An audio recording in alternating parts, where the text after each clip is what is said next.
Hi, John Mason. How is everybody? Hope you're all doing well.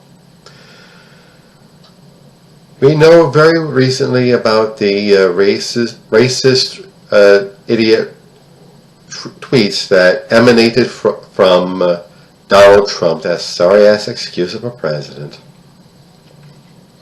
And it was aimed at four members of Congress, four members of the new freshman group of Congress members dedicated to fighting against his stupid, racist, evil, plutocratic agenda. They are Alexandria Ocasio-Cortez, Ilhan Omar of Minnesota, Ayanna Pressley of Massachusetts, and Rashida Tlaib of Michigan. It's the old story of go back to where you came from. They came from congressional districts in the United States representing citizens of the United States. Moron.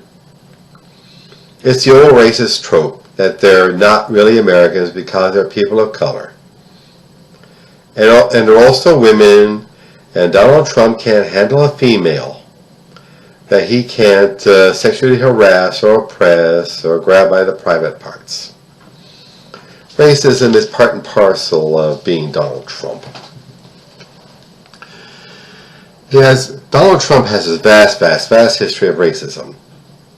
And they refer to shithole countries in Africa and Haiti, preferring people from Norway. And his family's construction companies and real estate companies discriminated against black people renting in his apartments. And of course he denied it, but the federal government sued, and he worked out a deal where he agreed to not discriminate, even though he denied discriminating. And there was the Central Park Five young African American and Hispanic men who were accused of raping a woman in Central Park, and for that Trump demanded the death penalty for them, even after it was shown by DNA that they were not the perpetrators of the crime. And here is a history of discrimination of black employees. Like there was reports that anytime Trump and Ivana entered the Florida at their casinos, the black employees had to leave. And there was the birther conspiracy against Obama, claiming that he was not born in the United States.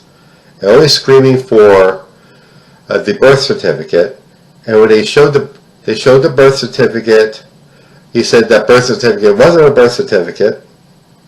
And of course Charlottesville, where neo-Nazis and white supremacists paraded in the streets screaming, "Jews will not replace us!" And a young woman, Heather Heyer, an anti-racist activist, was killed by one of them.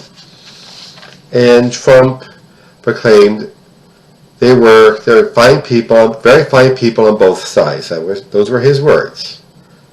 And then he just talked about his winery in the Charlottesville area, after talking about a great tragedy. In Puerto Rico, he used a phony Spanish accent. We're talking about Puerto Rico. And of course we've seen him lobbing the rolls of paper towels at them, like feeding fish to seals in the zoo. And need I talk about his policies on the border? I mean, racism plays a role in what's going on in those detention centers. Call them concentration camps if you, but those detention centers. They don't even, little children are separated from their parents at a very young age to such an extent that when they're reunited with their parents, they don't recognize their parents. They're not given soap or toothbrushes or toothpaste. Like they're luxuries. Anti-Semitism works its way into Trump. He often talked about He didn't like blacks. In his accounting department, he prefers skinny guys and yarmulkes. I think I've just scratched the surface. That's our president. That's the guy heading our affairs in this country. Americans, let's make it our number one priority to get him out. And then we can undo the damage. The damage to our environment, and damage to our economy, damage to the reputation and honor of our nation. Let's do it, Americans. We can, before it's too late. Bye.